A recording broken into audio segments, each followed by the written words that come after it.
Kembali lagi bersama Bang Jago. Seperti biasa Mimin selalu mendoakan kalian semoga selalu dalam keadaan sehat dan dalam kondisi terbaik. Di video kali ini Mimin akan menceritakan sebuah donghua series dari Immortality. Dan bagi kalian yang mungkin baru gabung, Mimin saranin untuk nonton bagian sebelumnya dulu. Linknya ada di deskripsi. Tak berlama-lama, langsung aja kita masuk ke isi ceritanya.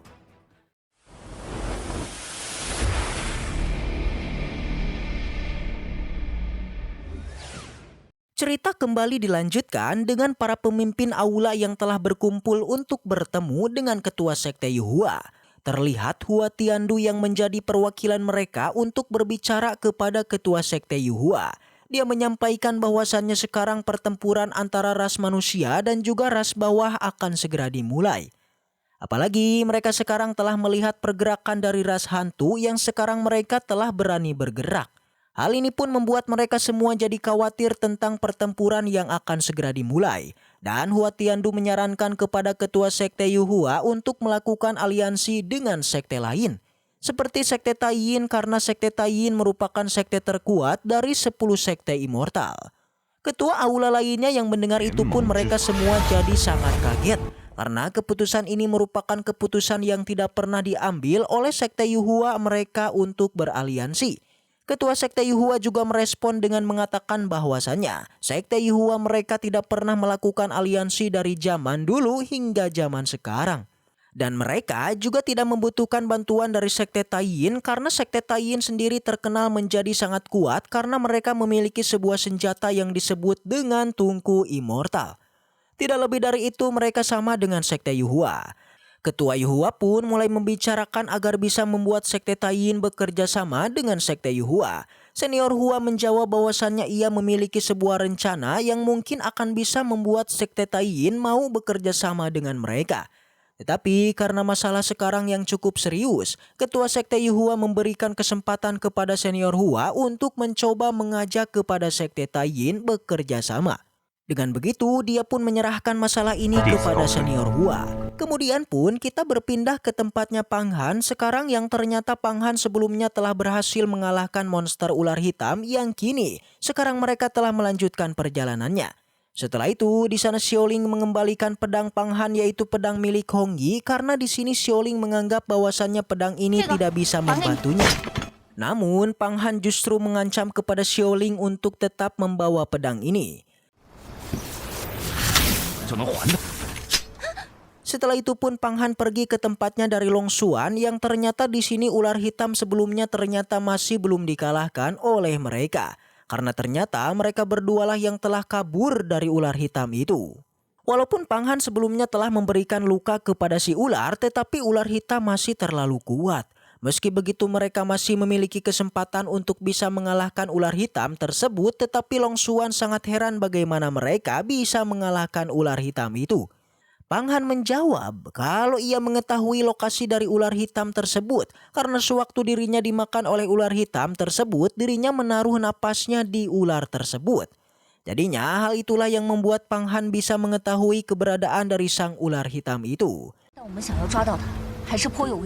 Kemudian pun kita berpindah ke rombongan dari King Wei yang terlihat sekarang mereka telah sampai di sebuah pulau.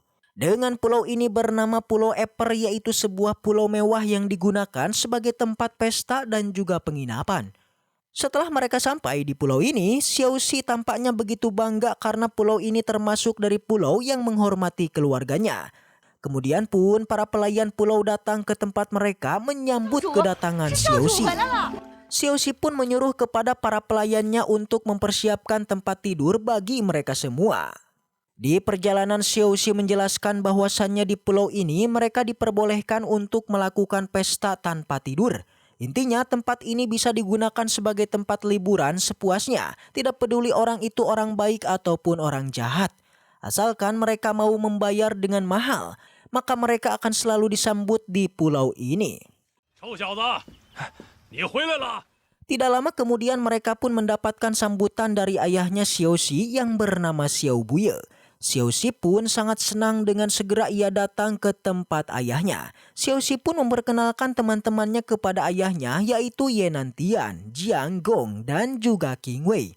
Tetapi dalam perkenalan ini King Wei diperlakukan spesial oleh Xiao Xi. Selain itu, Xiao Xi juga memberitahu bahwasannya King Wei berasal dari keluarga Fang.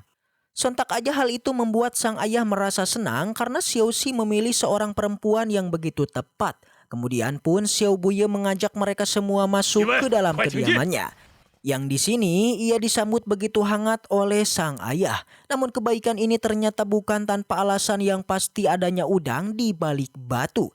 Tapi sang ayah tidaklah mengatakannya dan malah langsung aja Xiao Buye pun menyuruh kepada mereka semua untuk duduk dan Xiao Buye bertanya kepada Xiao Xi mengenai tujuan mereka. Xiao Xi menjawab kalau mereka berniat untuk pergi ke jurang kehampaan yaitu mencari harta karun di sana. Tetapi Xiao Buye memberitahu bahwasannya di jurang kehampaan baru-baru ini adanya kejadian misterius yang sekarang masih diselidiki oleh anggota dari Gunung Guisu. Yanantian juga memberitahu bahwasannya adanya murid lainnya dari sekte Yuhua yang juga melakukan perjalanan yang bernama Pang Han. Mendengar nama dari Pang Han, Xiao Buye tidak mengetahui siapa Pang Han ini. Jadinya ia pun meminta penjelasan kepada King Wei karena mereka berdua berasal dari keluarga Pang. King Wei memberitahu bahwasannya Pang Han merupakan mantan budak dari keluarga Pang, tetapi diangkat oleh kakaknya menjadi anggota keluarga Pang. Apalagi pada kompetisi Sanhe kemarin Pang Han menggunakan senjata ajaibnya menghabisi mereka semua. Dan tidak hanya itu juga, Xiao Xi juga dihajar oleh Pang Han. Mendengar hal itu pun membuat Xiao Buye merasa kesal kepada Pang Han karena telah berani menindas putranya. Lalu Xiao Buye pun memberitahu bahwasannya ia akan balas dendam atas perbuatan Pang Han kepada putranya. Xiao Buye pun memberitahu bahwasannya nanti di perjalanan mereka dirinya akan ikut bersama mereka untuk menghajar si Pang Han. Tetapi sebelum itu ayahnya Xiao Xi mengajak kepada mereka semua untuk mengikuti sebuah pesta yang akan diselenggarakan di pulaunya ini. Karena ternyata nantinya di pulau mereka akan adanya sebuah pesta yang datang oleh seorang yang cukup penting. Yang mungkin pada pesta itu mereka bisa menemukan orang yang memiliki sebuah harta yang berharga yang mungkin bisa dapat membantu mereka menghadapi Pang Han. Tetapi ayahnya Xiao Xi juga memperingatkan semakin baik harta itu maka semakin sulit juga untuk dikendalikan. Jadinya mereka diminta untuk menemukan harta yang cocok bagi mereka. Kemudian acara berkumpulan 5 pulau telah diselenggarakan dengan acara tersebut yang disambut meriah oleh para anggota dari 5 pulau lainnya. Dengan di sini ayahnya Xiao Xi mengatakan bahwasannya perkumpulan ini akan membuat aliansi mereka semakin kuat. Tetapi di saat itu tiba-tiba saja adanya anggota dari pulau lain yang bisa dibilang si orang ini tidak diundang pada acara perkumpulan. Si pemilik dari pulau pun meminta maaf karena kedatangan dirinya yang tidak sopan karena tidak diundang malah datang namun dirinya juga tidak bisa membiarkan kesempatan dari perkumpulan ini. Yanantian yang mendengar itu pun sangat kaget kenapa orang ini bisa mengetahui mereka berasal dari sekte Yuhua. Kemudian pemilik dari Pulau Pupus ini bisa dibilang sangat tidak sopan menghadiri acara dari 5 perkumpulan ini dengan ia mengambil minuman seenaknya. Dan tidak lama kemudian bawahan dari keluarga Xiao datang ke tempat mereka melaporkan bahwasannya tamu telah tiba. Hal ini pun membuat pemilik dari Pulau Pupus merasa sangat senang karena pertunjukan sebentar lagi akan dimulai. Yanantian yang mendengar itu juga jadi penasaran apa yang akan terjadi di antara orang-orang ini, apakah nantinya akan ada keributan. Sedangkan di tempat lain kita diperlihatkan dengan Pang Han, Long Xuan dan juga Xiao Ling. Yang sekarang mereka masih mencari keberadaan dari sang monster ular. Sampai pada akhirnya mereka telah menemukan keberadaan dari monster ular yang sekarang ia sedang beristirahat dengan luka-lukanya. Pang Han pun dengan segera mengajak kepada Xiao Ling dan juga Long Xuan untuk segera melakukan penyerangan kepada ular itu. Mereka bertiga pun langsung menyerang ular tersebut tetapi karena kekuatan ular itu yang sangat besar, tak disangka-sangka mereka bertiga malah terpental.